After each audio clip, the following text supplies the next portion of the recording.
নমস্কার, বাংলা শিক্ষকের সকলকে স্বাগত। এর আগে কোনোদিন আমি এরকমভাবে ভিডিও তৈরি করিনি। আজ প্রথম এরকমভাবে তৈরি করছি। জানি না কেমন হবে। আশা করি তোমাদের সহযোগিতা পাবো এবং তোমরা জানাবে ত্রুটি বা ভুল যদি কিছু থেকে থাকে সেই সম্বন্ধে। আজ আমি আলোচনা করব বৈষ্ণব পদাবলী সাহিত্য সম্পর্কে।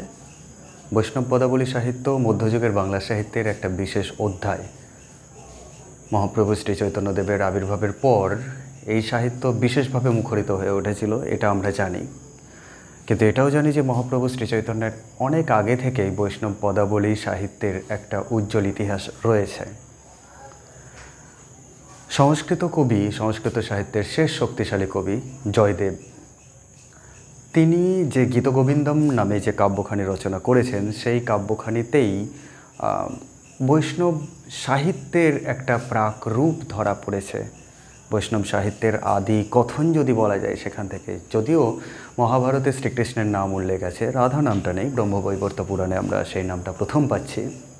কিন্তু তবুও জয়দেবের কাব্য থেকেই যেন এই সাহিত্যটা বিশেষভাবে একটা রূপ পেতে শুরু করলো।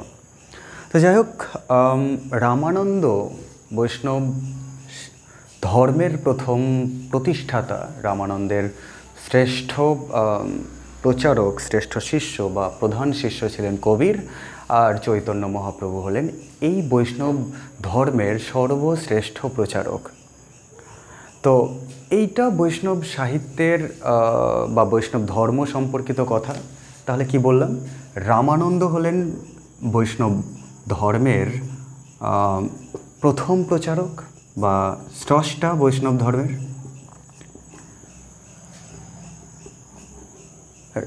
তাঁর প্রধান শিষ্য কবির নামটা এই কারণে উল্লেখযোগ্য কারণ তিনিও বিশাল বড় একজন প্রচারক ছিলেন। তাঁর রচিত দোহার নাম আমরা জানি, কিছু কিছু দোহাও আমাদের হয়তো পড়া আছে। আর সর্বশ্রেষ্ঠ যদি কেউ হয়ে থাকেন প্রচারক, তিনি হলেন চৈতন্য মহাপ্রভু।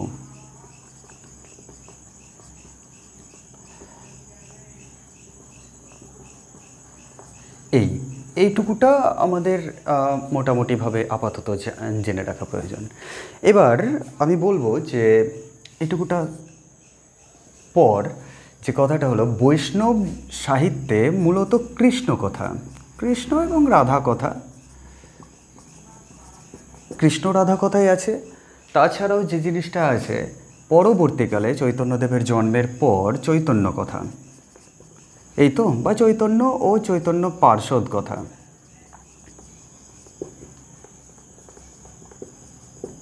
এই জিনিসটুকু আমরা পাচ্ছি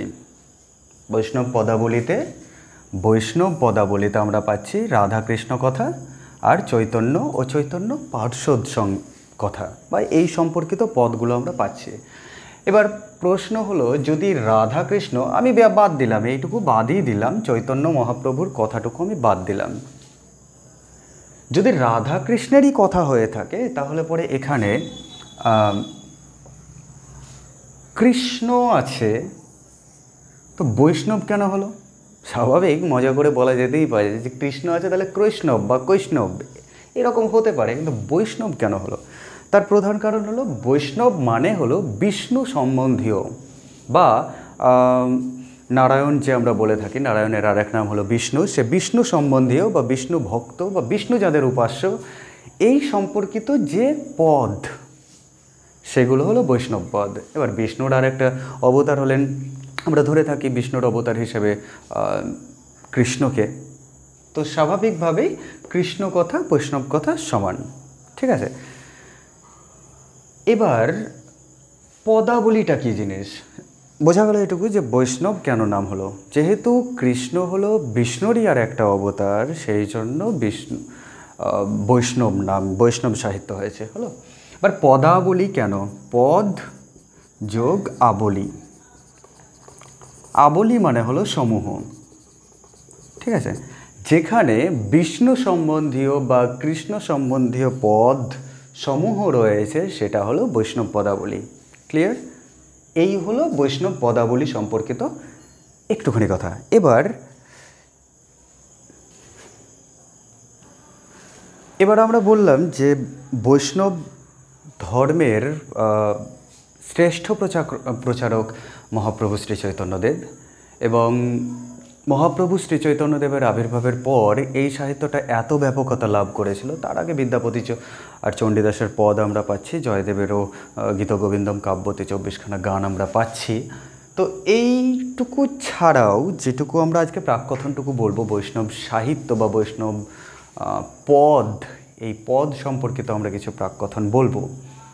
বললাম যে শ্রীকৃষ্ণের প্রথম উল্লেখ আমরা পাচ্ছি মহাভারতে, আর রাধার প্রথম উল্লেখ পাচ্ছি আমরা ব্রহ্মবৈবর্ত পুরাণে। কিন্তু যৌথভাবে যদি পুরো একটা কাব্যের যদি একটা রূপ পাই, সেটা সম্ভবত বড়ুচণ্ডীদাস রচিত শ্রীকৃষ্ণ কীর্তন নামক যে কাব্যখানি, সেখানেই একটা গোটাগুটি কাব্য, হরিবংশতেও সম্ভবত আছে কিছুটা, কিন্তু বাংলা সাহিত্যের যদি পুরো একটা সাহিত্যের রূপ মানে সাহিত্য হিসাবে পেয়ে থাকি, সেখানে আমরা বড়ুচণ্ডীদাসের শ্রীকৃষ্ণ কীর্তন নামটা অবশ্যই জানো, কারণ এটা তো অবশ্যই খুব পরিচিত নাম। শ্রীকৃষ্ণ কীর্তন কাব্যতে আমরা 13টা খণ্ডের মধ্যে আমরা রাধাকৃষ্ণের প্রেম কথা সম্পর্কে আমরা জানছি। পদ শব্দটা আমরা কোথায় পাচ্ছি? প্রথম পদ শব্দটা আমরা পাচ্ছি খ্রিস্টপূর্ব যুগের রামায়ণ, মহাভারত, হরিবংশ এ সমস্ততে আমরা পাচ্ছি।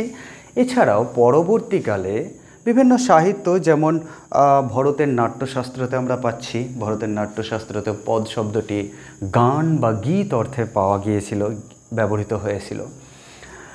পদসমুচ্চয় বা আজকে যে পদের যে নাম বা আজ যে আমরা পদ শব্দটা যে অর্থে ব্যবহার করে থাকি, পদসমুচ্চয় মানে এই যে পদাবলী যে অর্থে আমরা ব্যবহার করে থাকি, সেই অর্থে আমরা প্রথম পাচ্ছি দণ্ডির কাব্যে, কাব্যাদর্শতে আমরা প্রথম পাচ্ছি। 7ম শতকের কবি তিনি, তাঁর রচনাতে আমরা প্রথম পদ শব্দটা পাচ্ছি। এই শব্দটা প্রথম পদ শব্দটা পাচ্ছি। কি সেখানে লেখা ছিল? শরীরং তাবদিষ্টার্থ ব্যবচ্ছিন্না পদাবলী, এই শব্দটা সেখানে তিনি প্রথম উল্লেখ করছেন। তারপর যদি কোথাও ব্যাপক অর্থে যদি পেয়ে থাকি, সেটা হলো আমাদের জয়দেব রচিত গীতগোবিন্দম কাব্যতে আমরা পেয়ে যাচ্ছি।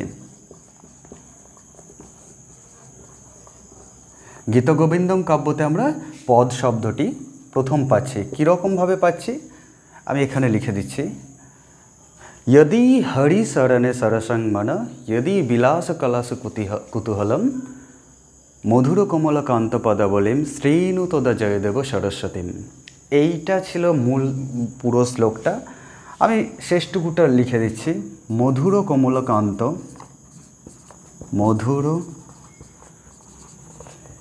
কমলকান্ত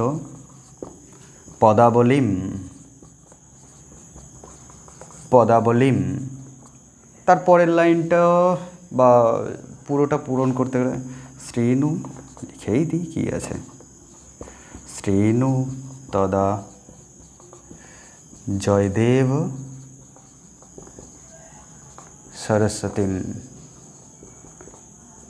এই ছিল শ্লোকাংশটুকু। এখানে আমরা পদাবলী অর্থে প্রথম যেটা আজ যে ব্যাপক অর্থে আমরা পাচ্ছি, সেই শব্দটা আমরা প্রথম এখানেই পেয়ে যাচ্ছি। এই হলো পদ শব্দটির আবির্ভাবের একটা মোটামুটি একটা ধারাবাহিক ইতিহাস। তো আমরা প্রথম পাচ্ছি কোথায়?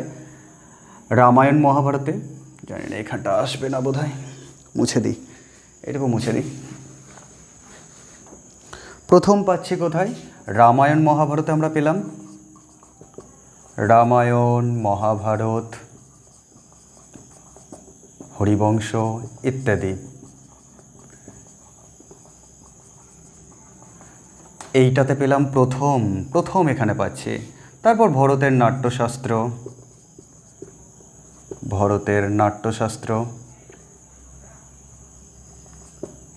তারপর কালিদাসের গ্রন্থ, কালিদাসের রচনায়। তারপর যদি পেয়ে থাকি ব্যাপক অর্থে, আজকের যে অর্থে আরও বিভিন্ন জায়গায় পাওয়া গিয়েছে, আমরা জাম্প করে চলে আসছি, যেটা দণ্ডির কাব্যাদর্শতে আমরা পাচ্ছি। দণ্ডির রচনায় আমরা পাচ্ছি। আর আজ যে ব্যাপক অর্থে আমরা পাচ্ছি, সেটা হলো জয়দেবের রচনায়।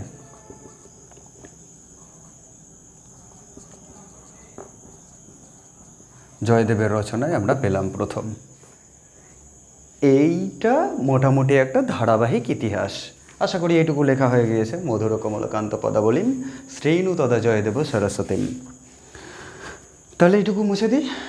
এবার এটুকু মুছে দিলাম, ওইটুকু থাক আপাতত। বৈষ্ণব পদাবলীর একটা সময়কালকে যদি আমরা ভাগ করি বাংলা সাহিত্যের ক্ষেত্রে, বৈষ্ণব পদাবলীর যে ধারাবাহিকতা সেইটাকে আমরা ভাগ করব, এবং ভাগ করার পর আমরা এটাকে দেখতে পাবো যে তিনটে সময়কালে একটা সমৃদ্ধ সময় হিসেবে আমরা তিনটে ভাগ করছি। প্রথম যে আমরা পাচ্ছি চতুর্দশ শতক।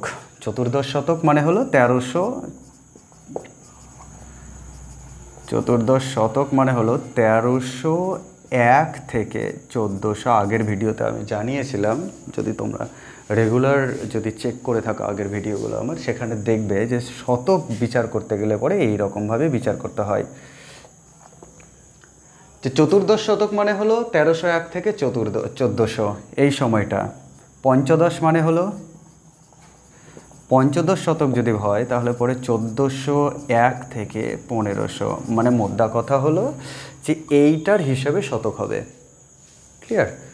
অনেকে বলেন যে 1400 থেকে 1499 এইটা হলো চতুর্দশ শতক, এটা চতুর্দশ শতক অনেকে বলেন, কিন্তু এটা ভুল।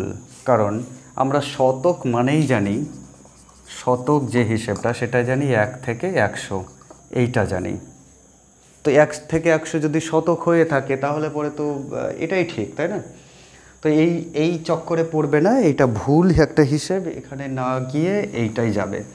তো যাই হোক, যেটা বলছিলাম যে চতুর্দশ শতক, পঞ্চদশ শতক, এই দুটো সময়কাল হলো বৈষ্ণব সাহিত্যের আদি যুগ বা পদ সাহিত্যের আদি যুগ। এই সময় কে আবির্ভূত হয়েছেন? এই সময় জয়দেবের সময় এটি। ঠিক আছে? জয়দেব, বিদ্যাপতি, চণ্ডীদাস। পঞ্চদশ শতাব্দীতে তো চণ্ডীদাস ছিলেন, অর্থাৎ তবুও বিদ্যাপতিকে আমরা পঞ্চদশ শতকের একদম থেকেই ধরব। এটা জয়দেব আদি যুগ। বাট পঞ্চদশ থেকে সপ্তদশ শতক,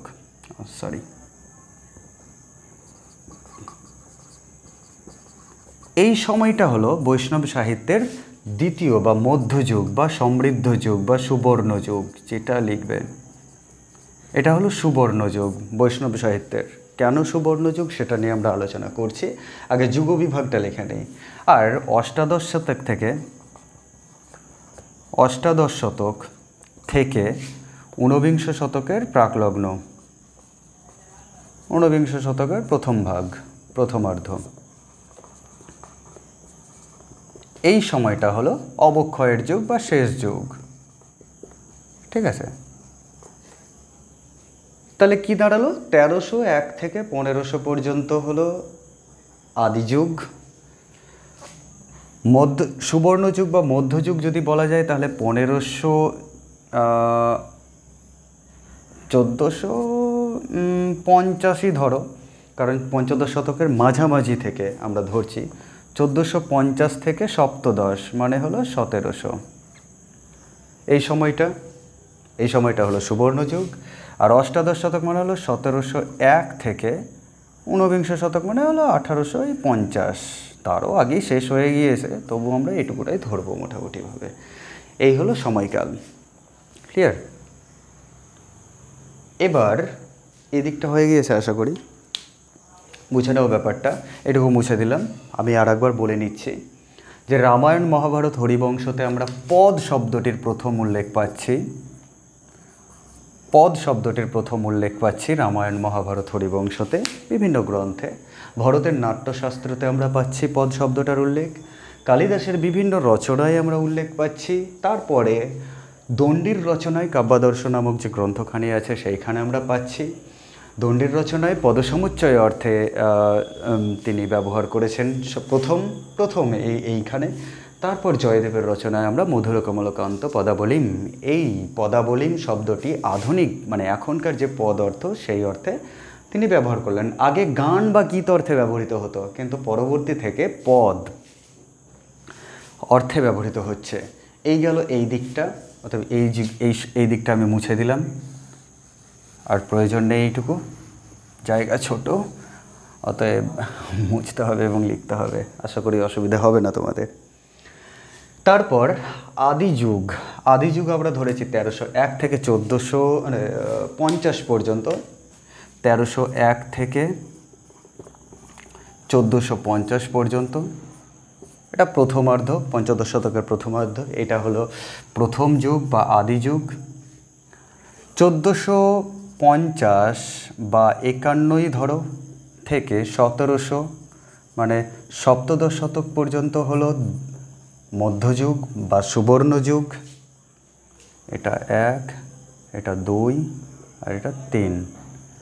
আর 1701 থেকে মোটামুটি 1701 থেকে 1850 পর্যন্ত হলো অন্তযুগ। ক্লিয়ার? কোনো যুগই তো আর এইরকমভাবে শেষ হয়ে যায় না যে আজকে আমি শেষ করে দিলাম, এইরকমভাবে শেষ হয় না। সমুদ্রের বেলাভূমির মতো কিছুটা রেস থেকেই যায়। তো আমরা মোটামুটিভাবে একটা সালকে তো নির্দেশ করতে হবে, সেই জন্য এইটা বলা হয়েছে, এটা বলা গেল। এবার 1301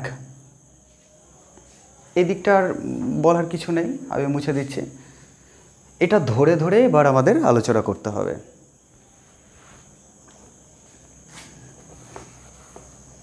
জানি না আজকে আমার প্রথম প্রয়াস কীরকম হচ্ছে, যে এইরকমভাবে কোনো দিন আমি বলিও নি, একটু নার্ভাসও লাগছে। যাই হোক, এবার যে দিকটা আমরা বলবো যে বৈষ্ণব পদাবলীর আদিযুগ। আদিযুগের মধ্যে আমরা শুধু পাচ্ছি জয়দেবের কাব্য, জয়দেব রচিত কাব্য গীতগোবিন্দম, এই সময়টার রচনা। এটা আদিযুগের কাব্য হলো। এবার মধ্যযুগের যদি আমরা পেয়ে থাকি, বা মানে মধ্যযুগ বলতে বৈষ্ণব সাহিত্যের মধ্যযুগ, এটা ভুলবে না, হ্যাঁ, বৈষ্ণব সাহিত্যের সুবর্ণযুগ এই শব্দটা যেন নাও ভুলো। মধ্যযুগ বলতে আমরা, সুবর্ণযুগ বলতে আমরা এই সময় পেয়ে থাকছি যেমন বিদ্যাপতি, চণ্ডীদাস, গোবিন্দ দাস, জ্ঞানদাস, বলরাম দাস, বাসু ঘোষ, অনেক ইত্যাদি ইত্যাদি। ঠিক আছে, আরও অনেকেই আছেন, এই কজনের নাম আমরা উল্লেখ করলাম। আমাদের মেন পাঠ্য আজ আমরা যেটা বিশেষভাবে আলোচনা করব সেটা হলো এইটুকু। 1701 পর থেকে সেই অর্থে আর কোনো শ্রেষ্ঠ কবি আমরা পাচ্ছি না। অষ্টাদশ শতক থেকে প্রায় বৈষ্ণব সাহিত্যের অবক্ষয়ের যুগ। তবে এই সময়ের উল্লেখযোগ্য তেমন কোনো বড় মাপের কোনো কবি নেই। যে 2-4 জনের নাম আমরা পেয়েছি, যাদের মধ্যে আমরা পাচ্ছি রবীন্দ্রনাথ ঠাকুর, তিনিও তো সেই অর্থে বৈষ্ণব সাহিত্যের একটা অন্যরকম খুব বড় মাপের পাঠক ছিলেন, সমৃদ্ধ হয়েছিলেন বৈষ্ণব সাহিত্যের দ্বারা, ঠিক কথা। কিন্তু বৈষ্ণবদের যেটা মূল লক্ষ্য, সেই লক্ষ্যের দ্বারা তো তিনি চালিত হননি। আর পরবর্তীকালে যারা হয়েছেন, যেমন কৃষ্ণকমল গোস্বামী নামক একজন কবির আমরা নাম পাচ্ছি, তিনি যে রচনা করেছেন সেটাও ততটা বড় মাপের, মানে বিদ্যাপতি, চণ্ডীদাস, গোবিন্দ দাস, জ্ঞানদাস এই পংক্তিতে বসবার ক্ষমতা তিনি রাখেন না। এই হলো বক্তব্য। আমরা আজকে যেটা আলোচনা করব সেটা হলো এইটাও নয়, এইটাও নয়, এইটাও তো আমাদের সংস্কৃত সাহিত্য যেহেতু, অতএব আমরা সেটা নিয়ে আলোচনা করব না। আমরা আলোচনা করব বৈষ্ণব সাহিত্যের সুবর্ণযুগ। সুবর্ণযুগ বিদ্যাপতি, চণ্ডীদাস, গোবিন্দ দাস, জ্ঞানদাস, বলরাম দাস, বাসু ঘোষ প্রমুখদের সম্পর্কে আমরা আলোচনা করব। চলো শুরু করি।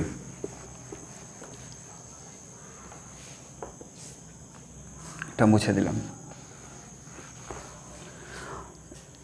বৈষ্ণব সাহিত্য বা বৈষ্ণব পদাবলী সাহিত্য পাঠ করতে গেলে 3টে সাল মনে রাখতে হবে। তিনটে সাল কি কি? 1486, 1510, 1533। স্যার এগুলোতে কি হয়েছিল? এগুলোতে বিশাল একটা আলোড়ন হয়েছিল। সেটা হলো চৈতন্যদেবের জন্ম, চৈতন্য মহাপ্রভুর জন্ম এই সালে। এই সালে তিনি সন্ন্যাস গ্রহণ, চৈতন্য মহাপ্রভুর সন্ন্যাস গ্রহণ, আর এই সালে চৈতন্য মহাপ্রভুর তিরোধান। এইটা 1510 সালটা সব থেকে উল্লেখযোগ্য। এই দুটো সাল 1510 থেকে 33 সাল হলো বৈষ্ণব সাহিত্যের একটা মোড় ঘোরানোর মতো একটা সময়। মহাপ্রভু যদি মহাপ্রভু চৈতন্যদেব বা গৌরাঙ্গ যাই বলি না কেন আমরা, তিনি যদি মহাপ্রভু হিসেবে আবির্ভূত না হতেন, যদি সন্ন্যাস গ্রহণ না করতেন, গোটা ভারতব্যাপী যদি তিনি ভ্রমণ না করতেন, তাহলে হয়তো বৈষ্ণব সাহিত্যে এতটা প্রবলভাবে বাণ আসতো না। প্রধান কারণ তার সন্ন্যাস গ্রহণ, কারণ তিনি এই মতটাকে গোটা ভারতবর্ষে সমানভাবে প্রচার করে দিতে পেরেছিলেন। বিভিন্ন জায়গা থেকে বিভিন্ন গুণী মানুষদের তিনি একত্রিত করতে পেরেছিলেন, এক ছত্রছায়ায় আনতে পেরেছিলেন এই সন্ন্যাস গ্রহণের পর থেকেই। এবং 1533 সালে তাঁর তিরোধান। যদিও শেষ 6টা বছর তিনি দিব্যোন্মাদ অবস্থায় ছিলেন, সেই সময়টাকে আমরা ধরে নিতে পারি যে বৈষ্ণব ধর্মের থেকে অনেকটা দূরে গিয়ে তিনি যেন আত্মমগ্ন হয়ে পড়েছেন, এই দিকটা আমরা দেখছি শেষ 6টা বছর। তবুও তার প্রভাব থেকেই গিয়েছিল। এই সময়টার পরবর্তী যে জিনিসটা, মহাপ্রভুকে কেন্দ্র করেই, মহাপ্রভুর জীবন কথাকে, পূত জীবন কথা, পবিত্র জীবন কথাকে কেন্দ্র করেই বৈষ্ণব সাহিত্যে যে সমস্ত ক্ষেত্রে প্রবল জোয়ার এসেছিল, তার মধ্যে একটা হলো বৈষ্ণবীয় জীবনী সাহিত্য, চৈতন্য জীবনী সাহিত্য যেই নামে আমরা জেনে থাকি, সমধিক প্রচারিত। জীবনী সাহিত্যের সর্বশ্রেষ্ঠ যিনি জীবনীকার, কৃষ্ণদাস কবিরাজ, তিনি লিখেছেন চণ্ডীদাস বিদ্যাপতি রায়ের নাটকগীতি। এই শ্লোকাংশটা বা এই কবিতাংশটা তিনি লিখেছেন চণ্ডীদাস বিদ্যাপতি রায়ের নাটকগীতি স্বরূপ রামানন্দ শনে, মহাপ্রভু রাত্রে দিনে গায়ে শুনে পরমানন্দ। এইরকমভাবে তিনি একটা ছত্রে তিনি লিখেছেন। তো চৈতন্যদেবের আগেও, মহাপ্রভুর আগেও যে পদকর্তার নাম আমরা পাচ্ছি চণ্ডীদাস বিদ্যাপতি, চণ্ডীদাস আর বিদ্যাপতি, এই দুজন পদকর্তার নাম আমরা পাচ্ছি। মহাপ্রভুকে মাঝখানে রেখে বা মহাপ্রভুকে সামনে রেখে আমরা জীবনটাকে, চৈতন্য বৈষ্ণবীয় সাহিত্যটাকে মোটামুটি 3টে ভাগে আমরা ভাগ করতে পারি। মহাপ্রভুকে যদি মাঝখানে রাখা যায়, তাহলে বৈষ্ণবীয় সাহিত্যের যে 3টে রূপ আমরা পাচ্ছি, একটা হলো চৈতন্য পূর্ববর্তী, চৈতন্য পূর্ববর্তী পদ সাহিত্য, বা বলা ভালো যে চৈতন্য পূর্ববর্তী বাংলা সাহিত্য। শুধু আমরা সাহিত্য লিখলাম কারণ মহাপ্রভু আবির্ভাবের পর শুধুমাত্র বৈষ্ণবীয় পদাবলী সাহিত্যেই যে রূপান্তর ঘটেছিল সেটা নয়, সমগ্র বাংলা সাহিত্যেই এই রূপান্তরটা দেখা দিয়েছিল। চৈতন্য পূর্ববর্তী সাহিত্য 1, 2 নম্বরে হলো চৈতন্য সমকালীন সাহিত্য, চৈতন্য সমকালীন। আমরা বৈষ্ণব পদাবলী সাহিত্য ধরে পাঠ করব, আমি সাহিত্যটুকু লিখছি। চৈতন্য সমকালীন সাহিত্য। আর 3 নম্বরে হলো চৈতন্য পরবর্তী, চৈতন্য পরবর্তী সাহিত্য।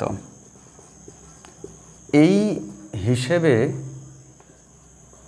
এবার কি দোষ করলো, এই হিসেবে আমরা এবার আলোচনা করব। এবার প্রশ্ন হলো যে চৈতন্য পূর্ববর্তী সাহিত্যের মধ্যে কি কি ছিল, কারা কারা ছিলেন।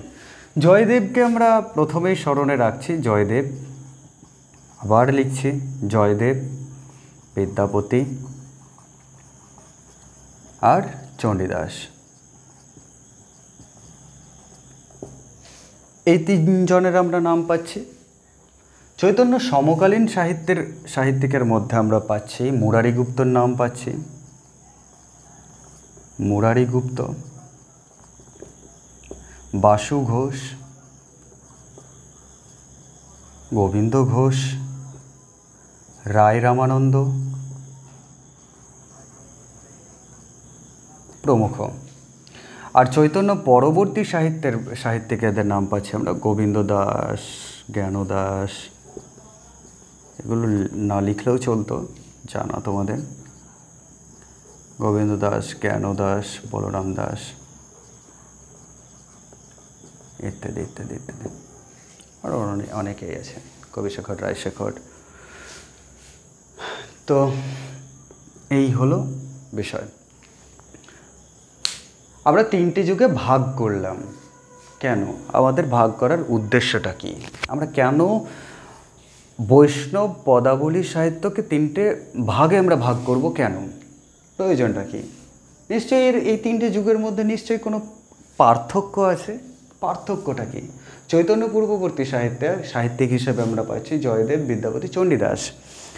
যে বিদ্যাপতি চণ্ডীদাসের যে রচনা, আমরা জয়দেবেরটা সংস্কৃত কাব্যে তিনি হয়েছেন, তাই আমরা এটাকে তুলে দিলাম, সেই সম্পর্কে আমরা আলোচনা করছি না। আমরা বাংলা বা ব্রজবুলি ভাষায় রচিত আমরা পদ দুটো পাচ্ছি, পদকর্তাদের নাম পাচ্ছি, সেগুলোই আমরা আলোচনা করছি, বিদ্যাপতি এবং চণ্ডীদাস। বিদ্যাপতি মূলত ব্রজবুলি ভাষায় পদ রচনা করেছেন, ব্রজবুলি ভাষায়।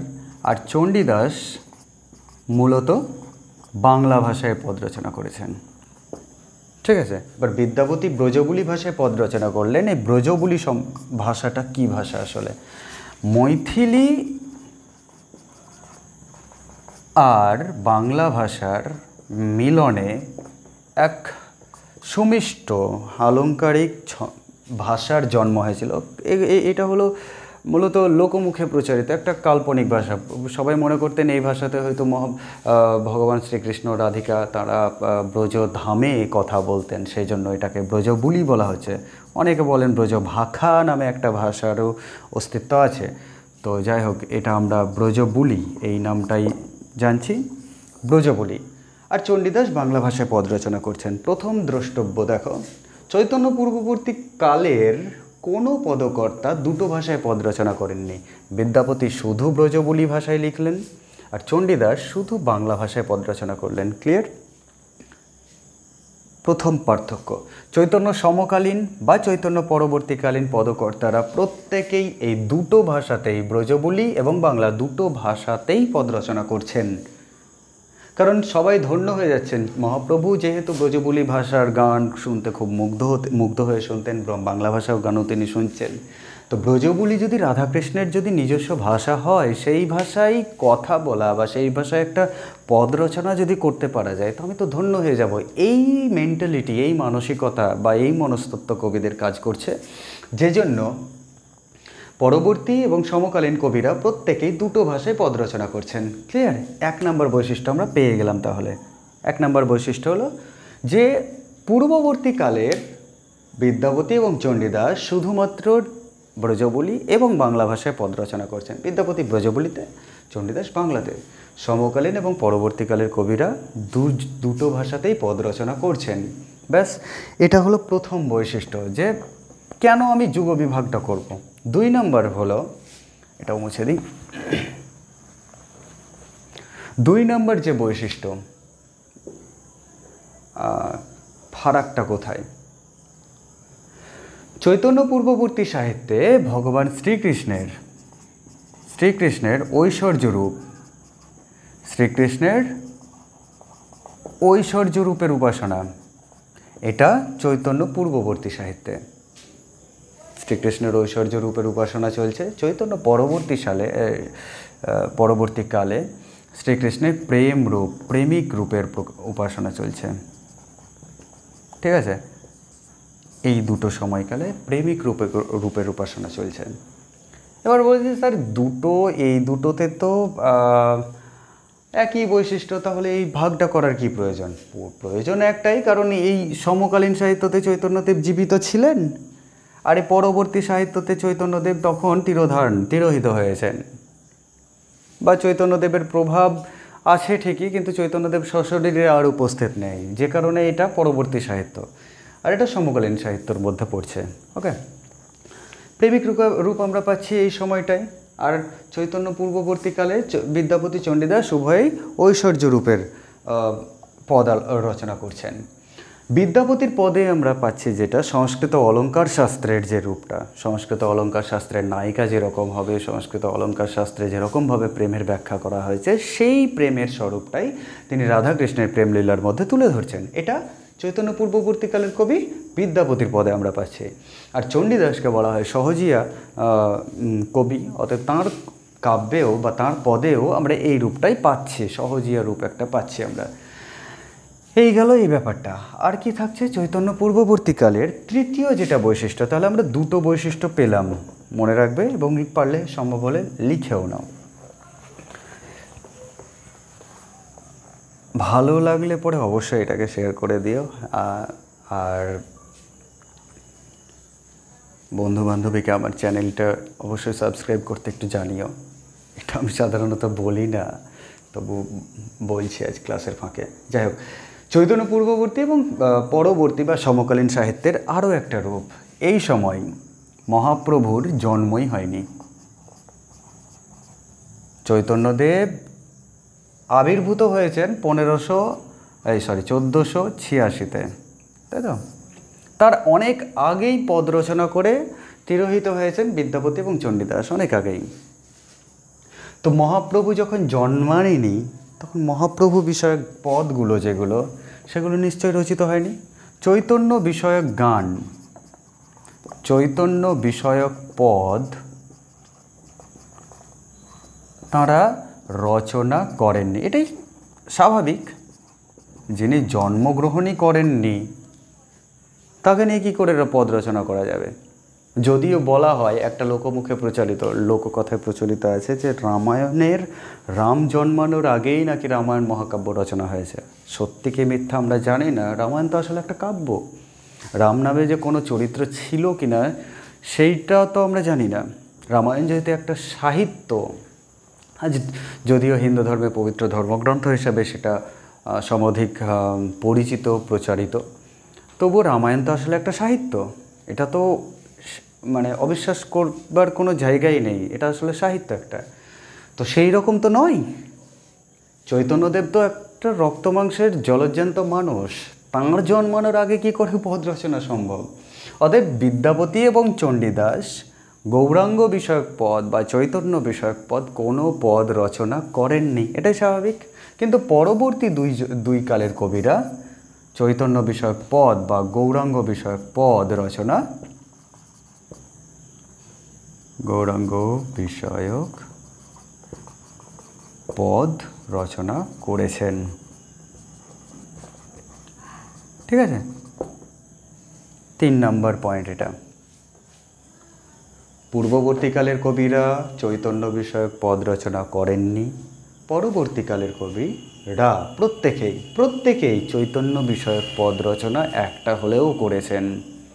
ঠিক আছে, এইগুলো হলো প্রধান পার্থক্য। আর কি আছে এটা মুছে দিই এবার, ব্যাস এটা গেল। আর কি আছে? চৈতন্য পূর্ববর্তীকালের কবিদের পক্ষে যেটা সম্ভব হয়নি রচনা করা, যেটা পরবর্তীকালের, একমাত্র পরবর্তীকালের, সমকালীনেরও নয়, সমকালের কবিরাও পারেননি, শুধুমাত্র চৈতন্য পরবর্তীকালের এই সময়ের কবিরাই যে কাজটা করতে পেরেছেন, বিশেষ করে যেটা আগের দুটো সময়ের কবিদের পক্ষেই সম্ভব ছিল না সেই অর্থে, যদিও তারা চৈতন্য অনুশাসনে অনুশাসিত হয়ে পদ রচনা করেছেন। এদের পক্ষে তো এই সময়কালের কবিদের পক্ষে রচনা করা সম্ভবই ছিল না, যে বৈষ্ণবীয় রসতত্ত্ব,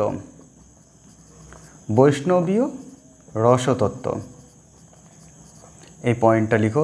1 হয়েছে আমাদের, 2 হয়েছে, 3 হয়েছে, এ হলো 4 নম্বর পয়েন্ট চলছে। বৈষ্ণবীয় রসতত্ত্বের প্রকাশ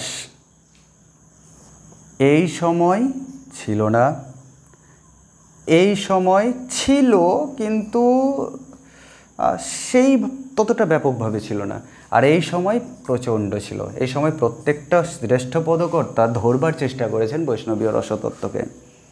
চৈতন্যদেব প্রচারিত যে ধর্মকথা, বৈষ্ণবীয় ধর্মকথা, সেই ধর্মকথার পূর্ণ রূপ ধরে রেখেছেন আমাদের শ্রীরূপ গোস্বামী। তিনি ভক্তি রসামৃত সিন্ধু, এই নাম দুটো খুব মনে রাখতে হবে। ভক্তি রসামৃত সিন্ধু 1 নম্বর, আর 2 নম্বর হলো উজ্জ্বল নীলমণি।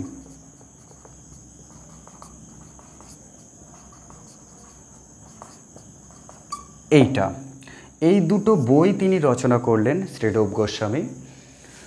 তার মধ্যে সবথেকে প্রচারিত, সবথেকে গুরুত্বপূর্ণ হলো এইটা, উজ্জ্বল নীলমণি নামে যে কাব্যখানি। সেই কাব্যখানিতে তিনি প্রেমের স্বরূপ, রাধাকৃষ্ণের স্বকীয়া পরকীয়া তত্ত্ব, অচিন্ত ভেদাভেদ তত্ত্ব, সাধ্য সাধন তত্ত্ব, পরকীয়া তত্ত্ব, যা কিছু যত রকমের তত্ত্ব, সখীদের ভেদ, সখী তত্ত্ব, রাধার বর্ণনা, অষ্টসখীর বর্ণনা, প্রেমের স্বরূপ ইত্যাদি সমস্ত কিছু এখানে তিনি ডিটেলসে আলোচনা করেছেন। সূক্ষ্মাতি সূক্ষ্মভাবে তিনি তুলে ধরলেন এই জায়গাটায়, উজ্জ্বল নীলমণি নামক গ্রন্থটাতে।